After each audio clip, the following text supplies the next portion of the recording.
అవినీతి రాకెట్లో బీఆర్ఎస్ కాంగ్రెస్ ఒకటే, double R tax తో దోచుకున్నారన్న మోడీ. 10 ఏళ్లలో తెలంగాణకు మోడీ ఇచ్చిందేమీ లేదు, జమ్మికుంట జనజాతర సభలో సీఎం రేవంత్ రెడ్డి. ఖమ్మంలో కేసీఆర్ అబద్ధాలు చెప్పి వెళ్లారు, 10 ఏళ్లలో ఒక్క హామీని బీఆర్ఎస్ నెరవేర్చలేదన్న భట్టి. బీఆర్ఎస్ కాంగ్రెస్ పార్టీలు కలిసిపోయాయి, తెలంగాణ అభివృద్ధి బీజేపీతోనే సాధ్యమన్న కిషన్ రెడ్డి.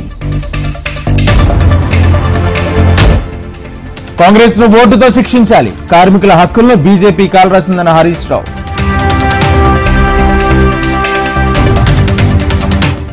ప్రధాని మోడీకి ఓటమి భయం పట్టుకుంది, బీజేపీ ఇంటి నౌకరిగా ఈసీ పనిచేస్తుందన్న జగ్గారెడ్డి. రేపు తెలంగాణకు కేంద్ర హోంమంత్రి అమిత్ షా, హైదరాబాద్ పార్లమెంట్ నియోజకవర్గంలో రోడ్ షో.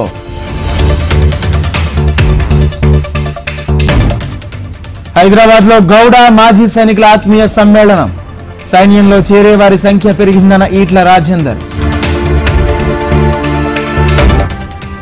తెలంగాణలో మళ్లీ కేసీఆర్ హవా, బీజేపీ కాంగ్రెస్ వి నోటీసుల డ్రామా అన్న జగదీష్ రెడ్డి. ప్రతి మహిళకు నెలకు 1500 ఉచిత బస్సు ప్రయాణం, మేనిఫెస్టో విడుదల చేసిన చంద్రబాబు పవన్. బాబు హామీలన్నీ మోసమని బీజేపీకి అర్థమైంది, కూటమి మేనిఫెస్టోపై జగన్ కీలక వ్యాఖ్యలు.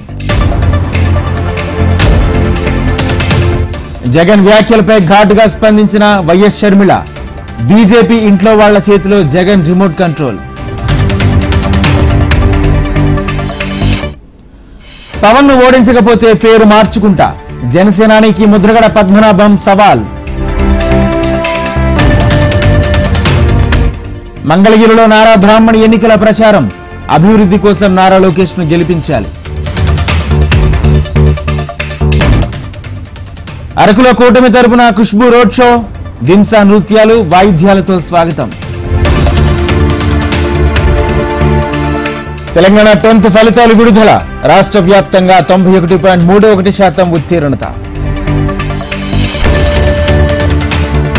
రాధాకిషన్ రావు బెయిల్ పిటిషన్ పై వాదనలు పూర్తి, మే 2న తీర్పు ప్రకటించనున్న నాంపల్లి కోర్టు. మాజీ ఎమ్మెల్యే షకీల్ కుమారుడు రాహిల్ కు హైకోర్టులో ఊరట, 2 వారాల పాటు అరెస్టు చేయొద్దంటూ ఉత్తర్వులు. ఫేక్ వీడియోలతో దుష్ప్రచారం చేస్తున్నారు, రిజర్వేషన్లకు బీజేపీ వ్యతిరేకం కాదన్న అమిత్ షా.